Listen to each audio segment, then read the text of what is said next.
Hey, what is up? And welcome to Thursday's edition of our Mystic Road Trip. That is right, it's Thursday. That means it's Tarot Thursday. And as usual, we are going to dive into one tarot card and just go all through it. We have just wrapped up the Major Arcana, so if you haven't listened or seen all of those, go ahead back and check those out.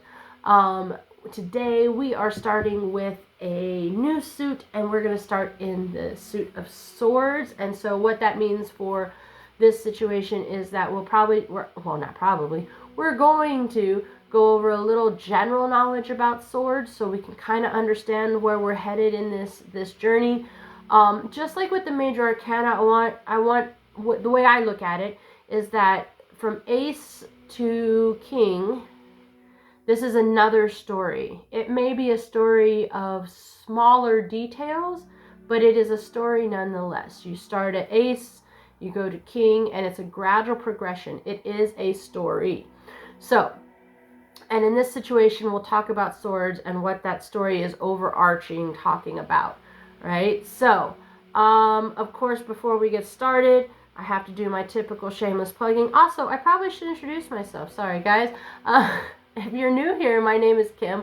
I am an astrologer. I'm a tarot reader. I am a holistic life coach and dietitian, herbalist, all that thing. You know me. If it's magical, spiritual, holistic, wellness, I'm a nerd. I love that stuff. It's how I live my life. And because once I embraced all of it, my life changed so much. I am a big proponent of it. That's why this podcast happened. I am always trying to learn new things to further my practice and find the right path to go on. And I wanted to share it with everybody here so that maybe I could help other people do the same thing. Because that is kind of my calling. I love learning things and sharing my knowledge. Not in a I know everything mode, but just as a mentor, as a coach, as someone who wants to help others. And that is why this podcast came about. Because I am on a mystic road trip, and I'm hoping you guys will come along with me, right? That being said, some housekeeping stuff. If you want to talk to me, you can do that. I have social media and all that kind of good stuff. Check it out. There's ways to check it out in the description box. If you want to support the podcast, you can do that by liking, sharing, commenting, reviewing, following, all that good stuff. The more you do, the more my face and my voice get out into the algorithm, and the more we build a community that we can have really cool conversations with. And maybe I won't have to be the only one driving on this road trip. Maybe I can get some guests and things. That's kind of where I'm going. There's a lot of really cool podcasts out there, a lot of really cool people out there I'd like to really meet up with and talk with. And so, but we got to get a community going first, right? If you want more information on this and other stuff, I do have a Medium publication as well. And I do have another podcast called Where All the Ladies At. So if you're into history and the ladies, then check it out. Basically, I deep dive into women and try to give them the recognition and spotlight they deserve. Maybe women that most people don't know. So pretty cool, yeah? So now that I've gotten the shameless plugging and the housekeeping stuff out of the way, we can jump into the topic today, and that is the Ace of Swords.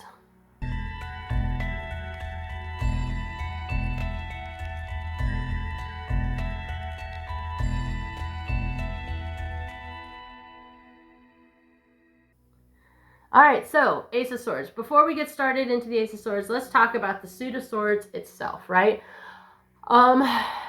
The suit of swords is basically kind of like a story about your mental playground. It's not about physical strength. It's about mental resilience. It's about how we process information. It's about how we, communicate, all this kind of, anything having to do with the mental and mind space. This is where it's at, right? It is ruled over by air in general. And that does mean that it is attached to the air signs, which we'll talk about in a second. Because air is movement and change, it makes sense that the sword's there, right? Air brings intellectual growth and communication, mental activity.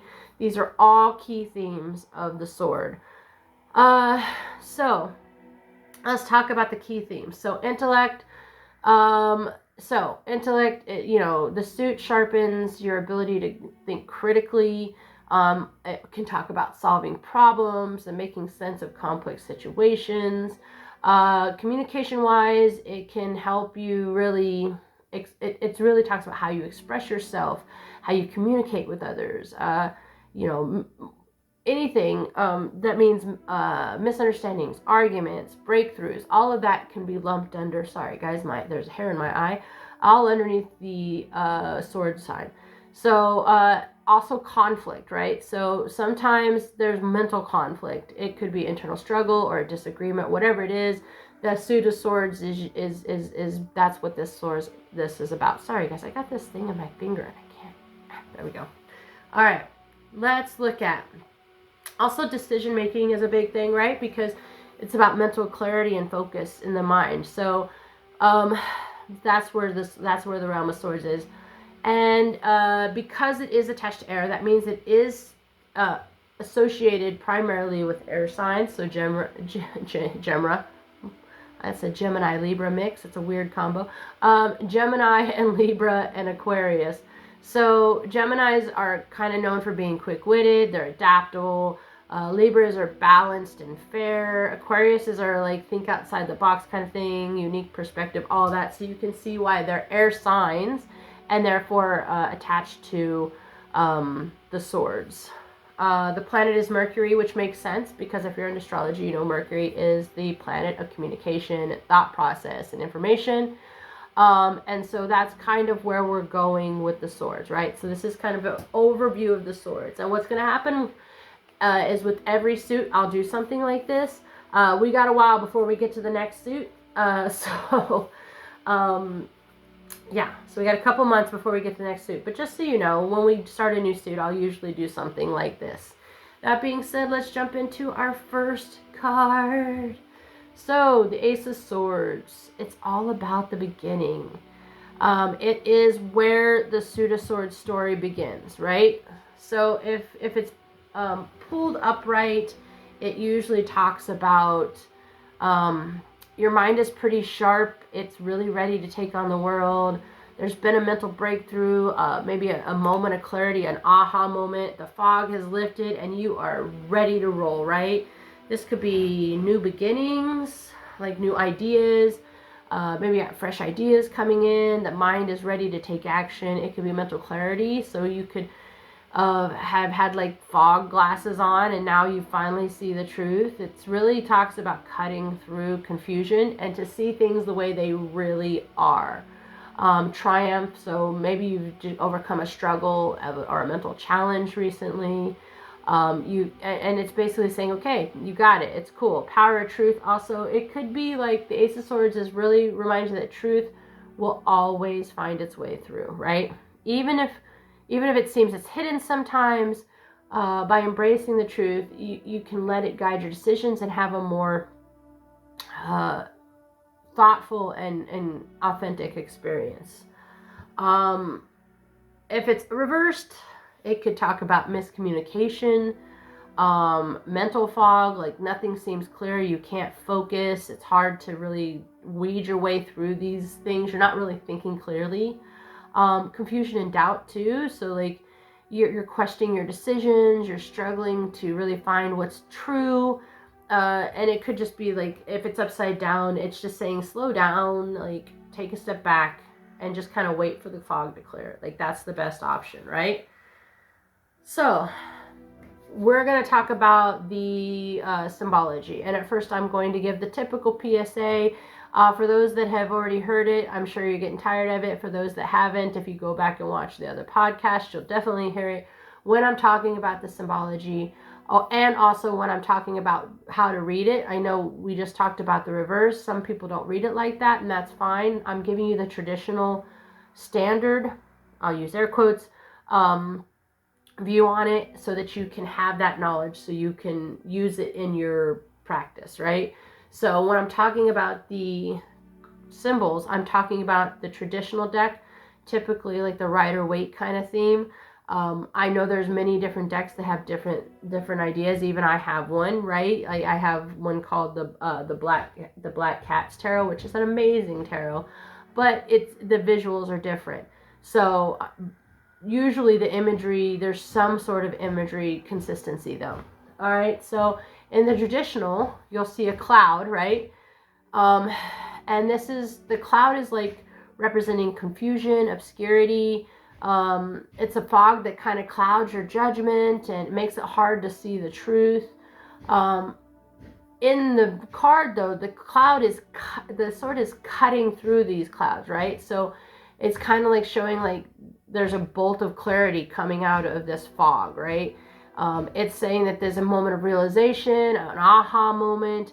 Suddenly all the pieces are starting to fit into place. Okay, now the sword itself is double-edged, right? And it's sharp, and it's kind of like a symbol of balance. I'm sorry if you're hearing that. There's construction going. It's coming out. On one hand, you're cutting through the lies, your misconceptions. You're doing this. On the other hand, it's sharp enough it could cause harm if you don't use it right. So, right, the reminder of this element is that truth and clarity is powerful, but it can be uncomfortable and dangerous, and if not used properly, right? The sword represents intellect, and it's cutting through the noise to get to the heart of the matter. It's basically saying mental clarity. It's on full display. You're capable of solving problems and revealing hidden truths. Now, on top of the card, on top of the sword, there's a laurel wreath, right? And laurel wreaths were traditionally given to people in Greece and Rome as like awards for champions and those who'd really achieved great success. So if you think about it like that, this is a symbol of victory and honor.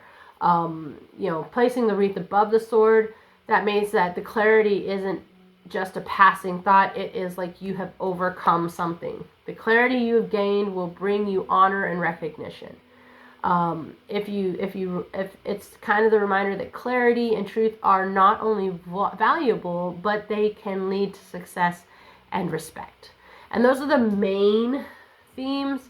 I know some places there's a sword, there's a crown on the sword.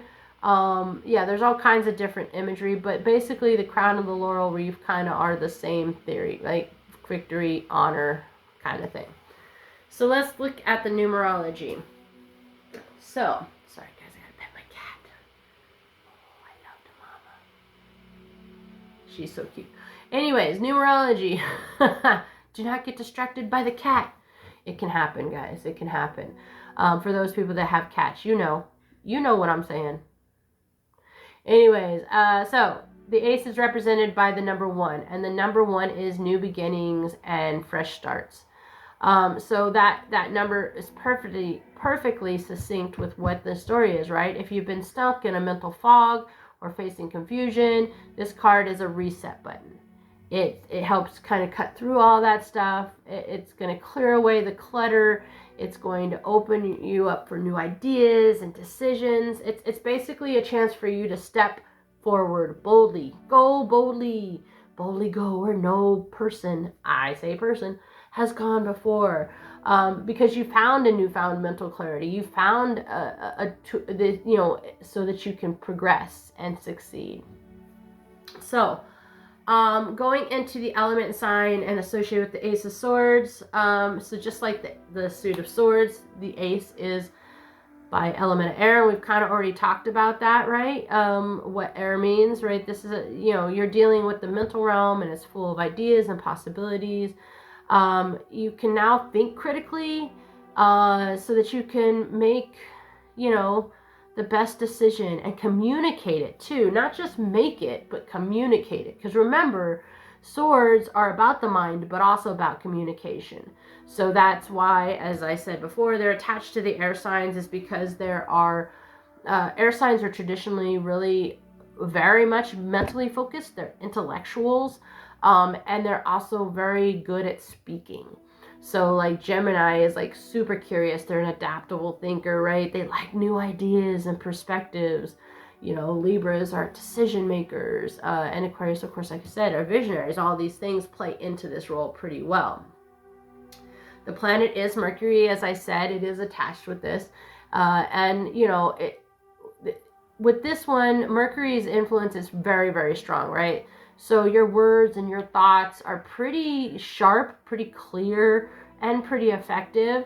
The only thing I would say is just remember sometimes Mercury can lead to misunderstandings. So just use that clarity very wisely. Now let's get into some of the more witchy stuff. I don't know, mystical stuff. We'll say whatever it is. So how do we level up your readings when it comes to this? So if you get the Ace of Swords, what kind of other associations can you make with it? Well, you can look at clear quartz, right? Quartz is typically a good go-to crystal for mental clarity and to amplify thoughts. It is like nature's version of the Ace of Swords. It can enhance your ability to see things with fresh eyes, help you break through mental fog. It's really a great tool to gain insight and focus on new ideas. All those things, right? It's going to amplify the clarity and sharpness of your thoughts. So, you know, there's lots of ways you can use this. If you pull this card for yourself, maybe it's time to get yourself a quartz crystal and carry it with you. If you pull it for someone else, maybe you can suggest the same thing. All of these things are really good little additions to help give better advice to your querents if you are reading for other people. All right. Another thing to look at is maybe herbs. Peppermint is the herb that kind of mirrors the Ace of Swords. Its ability, it helps to clear mental fog and really kind of give you a wake-up call. It's good for energizing and clarifying properties. It basically clears away the confusion and can help you with focus. So it can help you slice through those mental obstacles pretty well. It stimulates your mind. So it's really good to use when when you need to sharpen your thinking or when you're feeling mentally sluggish. Teas, diffuse the peppermint in essential oil, carry the herb with you, put it in your bath. All these things are good. I would, the bath thing, that's an iffy thing, but definitely the tea and the essential oil is amazing. If you're looking for a god or goddess to kind of tie it to, there's many that you can choose from. I kind of chose Athena just because, you know, wisdom, strategy, and battle. It just kind of seemed perfect for me. Athena really has this ability to kind of get straight to the point. You know, she is a rational thinker most of the time. I'm not going to say all the time. There's a couple times in myth that she wasn't so rational. But also truth and strategic decision making. She is the war god that is more about strategy as opposed to just, she's strategic. And that's why she's a good goddess for this, because she does have a lot of mental clarity and focus.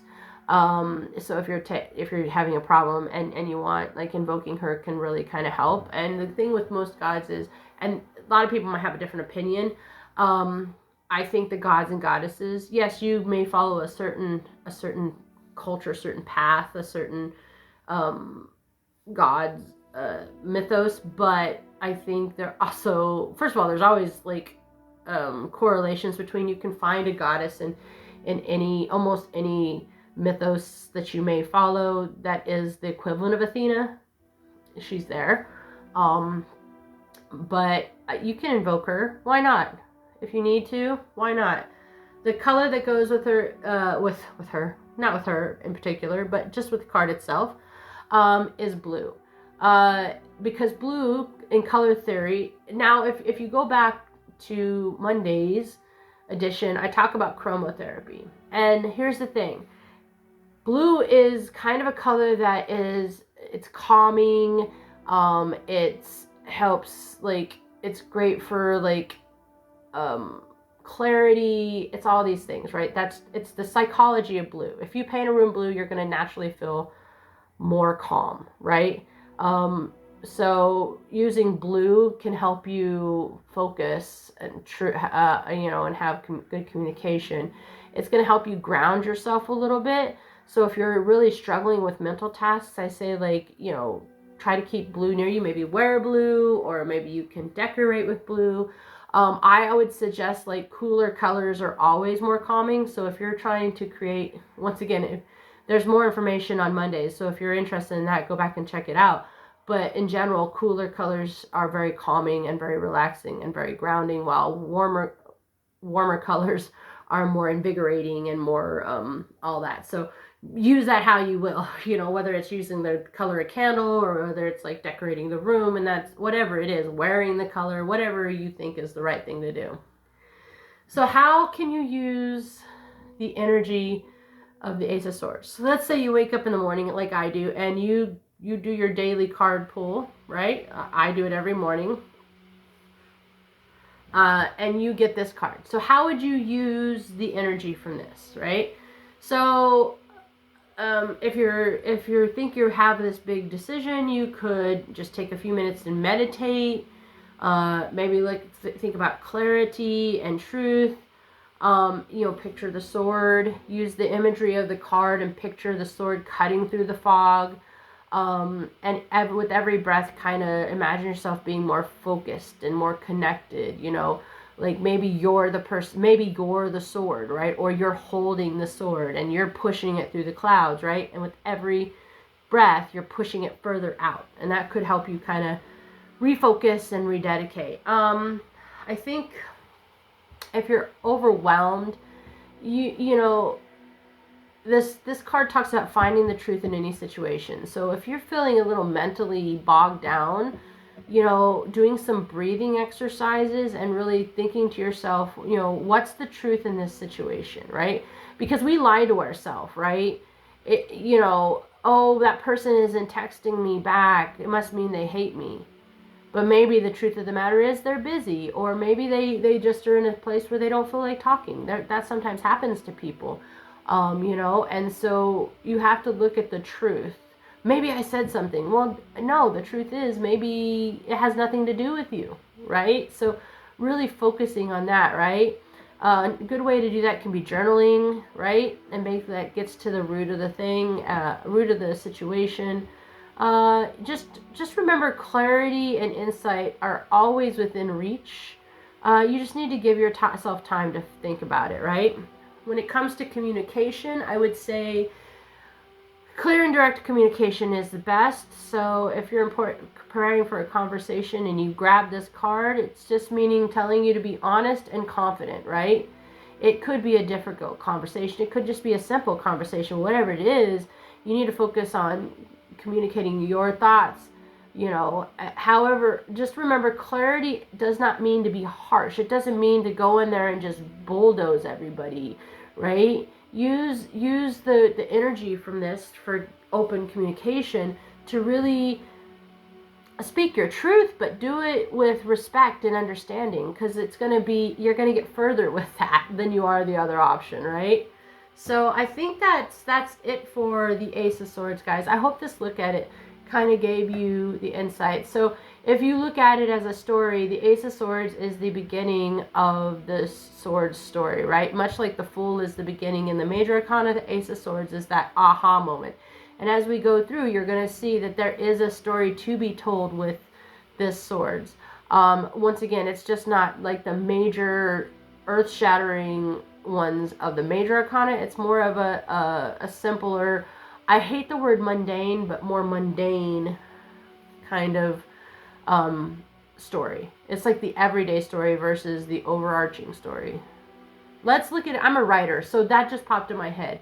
I'm a writer. So the Major Arcana is the main plot, and all the suits are the minor subplots, if that makes sense. All right, guys, that's it for this week. I hope you enjoyed. As usual, like I said at the beginning, you can reach out to me through my social media. There's ways to do that in the description box. There's ways to support the podcast. If you can't do it financially, completely understand. But please, please, please, just like, comment, share, review, follow, all that kind of good stuff. I do want to build a community here where we can talk about this cool stuff and really help each other along our paths. You can find out more information, a lot more information over on Medium. And if you're interested in history and women, check out my other podcast, Where All the Ladies At. And that is it, guys. Until next week, stay curious, stay blessed, stay safe.